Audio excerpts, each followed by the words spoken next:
আসসালামু আলাইকুম রহমতুল্লাহ।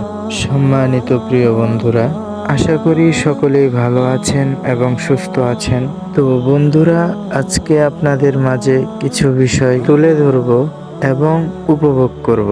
তো চলুন শুরু করা যাক। তো বন্ধুরা, আপনারা অনেকেই জায়গাটি চিনে থাকবেন। জায়গাটি হলো কক্সবাজার জেলার ডলফিন মোড়। যদিও এখানে ডলফিন মাছের কোনো আকৃতি নেই, যাই হোক, দেখতে দেখতে আমরা চলে আসলাম সমুদ্র পাড়ে। এখানে এসে দেখতে পেলাম কক্সবাজার জেলার বিখ্যাত ও লোভনীয় একটি ফল আনারকলি। তো এই ফলের স্বাদ নেওয়ার জন্য আমরা 6 জন মিলে 6টা ফল অর্ডার করি এবং আমাদেরকে সুন্দর করে 6টি ফল বানিয়ে দেয়। তো আমরা ফলগুলো নিয়ে চলে যাই সমুদ্রের ঢেউ উপভোগ করার জন্য। তো দেখতে দেখতে আমরা সমুদ্রের পানির কাছে চলে গেলাম। তো এখানে যেতে না যেতেই আমাদের এক বন্ধু ছবি তোলার জন্য পাগল হয়ে গেল। প্লিজ আমাকে ক্ষমা করে দাও প্লিজ। তো অন্যদিকে আমরা যে যার মন মতো সমুদ্রের সুন্দর দৃশ্য উপভোগ করছিলাম।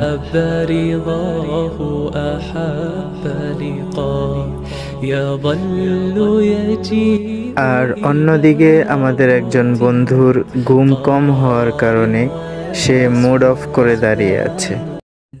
একবারে নিষ্পাব্দ, একবারে গোনা নাই। তো বন্ধুরা, এদিকে অনেক পর্যটক যারা গোসল করতেছে এবং তাদেরই উপর দিয়ে বয়ে যাচ্ছে একটি যাত্রীবাহী প্লেন। তো অন্যদিকে সমুদ্রের পাড়ে থাকা মোটর বাইকগুলো নিয়ে কিছু বয়স্ক লোক ঘুরে বেড়াচ্ছে। তো তাদের দেখে আমরাও নিয়ে নিলাম একটি বাইক এবং তা নিয়ে ঘুরে বেড়াই সমুদ্রের পাড়ে। উপভোগ করি মনোরম দৃশ্য, যা কিনা হৃদয় ছুঁয়ে যাওয়ার মতো। তো এরপর হালকা কিছু নাস্তা নিয়ে আমরা চলে যাই আমাদের হোটেলে।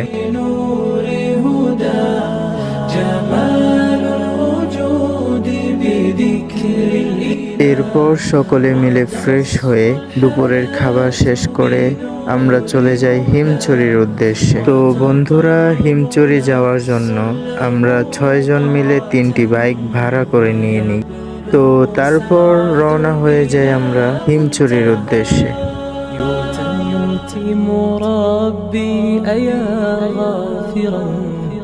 رجوتك عفوا ولا لي سوى ودمع يسيل على مصحف به يصل الله صوف من أتى فتلك سجايا। তো বন্ধুরা, যাওয়ার পথে আমাদের এক পাশে ছিল সুন্দর সমুদ্র এবং অপর পাশে ছিল সবুজ রঙে ঘেরা উঁচু উঁচু পাহাড়।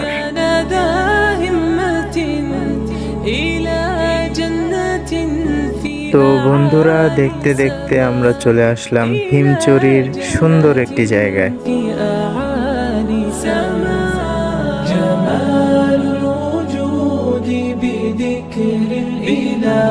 প্রিয় বন্ধুরা, ভিডিওতে যদি কোনো ভুল হয়ে থাকে সকলেই ক্ষমা দৃষ্টিতে দেখবেন।